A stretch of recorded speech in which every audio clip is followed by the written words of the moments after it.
Hi friends, welcome to Infopost Telugu.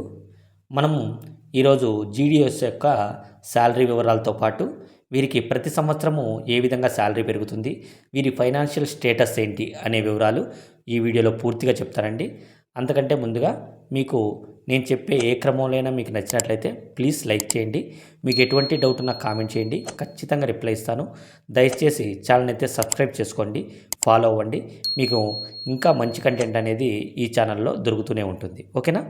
ముందుగా మనం GDS BPM యొక్క ఫ్రెషర్ యొక్క శాలరీ చూసినట్లయితే, అంటే అప్పుడే వచ్చిన బీపీఎం యొక్క శాలరీ చూసినట్లయితే వీరికి బేసిక్ పే కింద 12,000 శాలరీ ఉంటుంది. డియర్నెస్ అలవెన్స్ అంటే డిఏ రూపంలో 6,600 రూపాయలు వస్తుంది.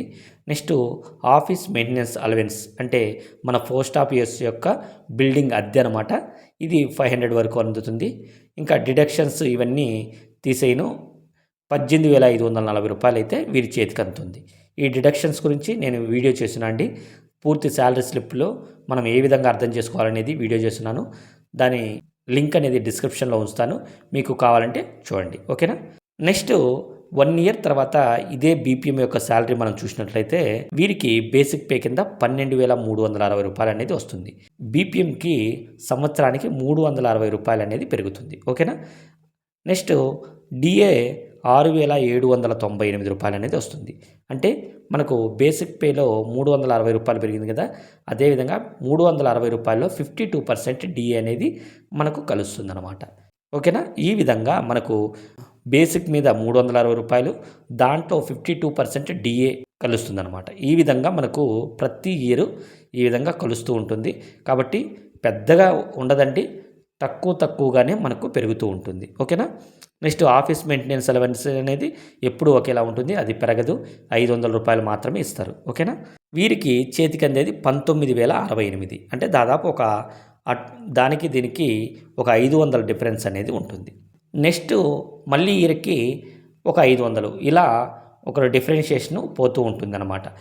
నెక్స్ట్ మనకు 8 ఇయర్స్, 12 ఇయర్స్, 18 ఇయర్స్ ఇలా సర్వీస్ వచ్చినప్పుడు మనకు ఇంకా కొంత ఎక్స్ట్రా పెరిగే అవకాశం అయితే ఉంటుంది. ఓకేనా? నెక్స్ట్ మనము ఏబీపీఎం చూసుకున్నట్లయితే వీరికి బేసిక్ పే కింద 10,000, డియర్నెస్ అలవెన్స్ కింద 5,500, ఇంకా సైకిల్ అలవెన్స్ స్టేషనరీ కింద 180 ప్లస్ 25 ఈ విధంగా ఉంటాయండి. వీరికి డిడక్షన్స్ అన్నీ పోను 15,505 రూపాయలు అనేది అందుతుందన్నమాట. ఇది ఫ్రెషర్స్కి. ఓకేనా?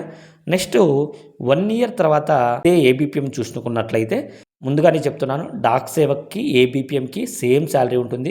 ₹1 కూడా వేరియేషన్ ఉండదు. ఓకేనా?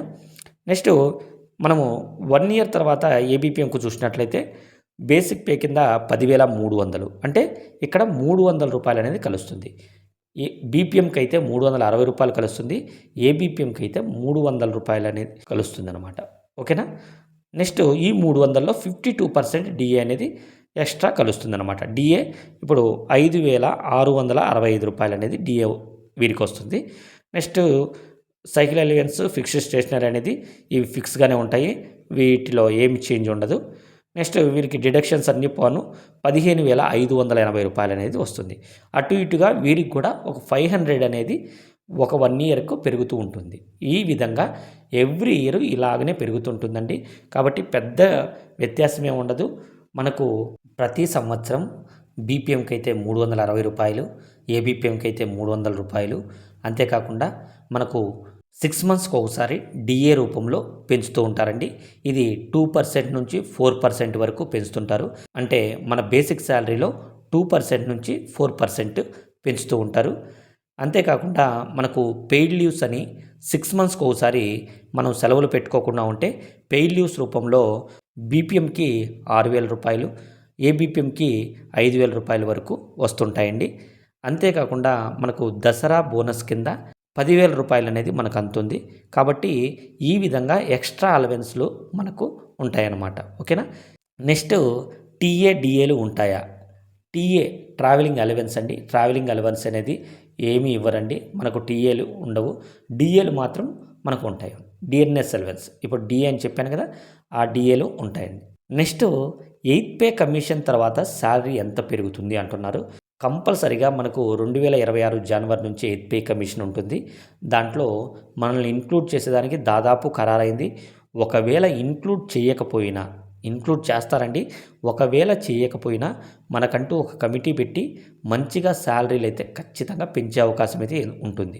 ఎందుకు అంటే మార్పులనేది మన పోస్ట్ ఆఫీస్‌లో జరుగుతున్నాయి. ముఖ్యంగా జీడీఎస్ పరిధిలో జరుగుతున్నాయి కాబట్టి ఈ పరిధిలో భాగంగా ఐటీ 2.0 అంతేకాకుండా ఐడీసీ ఇవన్నీ మనకు ఇంట్రడ్యూస్ చేస్తున్నారు కాబట్టి అదేవిధంగా వర్క్ కూడా పెరుగుతుంది కాబట్టి మన శాలరీలు అయితే 100కు 100% కంపల్సరీగా పెరుగుతాయండి. మీరు ఎటువంటి కంగారు పడాల్సిన అవసరం లేదు. ఎటువంటి అధైర్యపడాల్సిన అవసరం లేదు.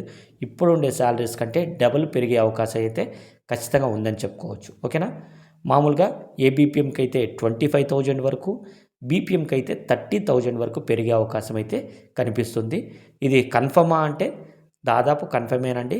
కానీ అమౌంట్ అనేది వేరియేషన్ కొద్దిగా అటు ఇటుగా ఉండొచ్చు. దాదాపు ఈ శాలరీలు అయితే మనకు 2026 జనవరి నుంచి అయితే పెరుగుతాయి. ఈ విధంగా జీడీఎస్, బీపీఎం కానీ, ఏబీపీఎం కానీ, డాక్ సేవక్ యొక్క శాలరీస్ ఈ విధంగా ఉన్నాయండి. ప్రజెంట్ అయితే చాలా దుర్భరంగా ఉన్నాయి. కానీ ఫ్యూచర్ అయితే కంపల్సరీగా ఉంటుందండి. దాదాపు బీపీఎం, ఏబీపీఎంకి మంచి శాలరీలు అయితే పెరిగే అవకాశం ఉంటుంది. ఇంక్లూడింగ్ డాక్ సేవకు కూడా. మీకు ఎటువంటి డౌట్ ఉన్నా కామెంట్ చేయండి. ఖచ్చితంగా రిప్లై ఇస్తాను. ఓకేనా? Thank you.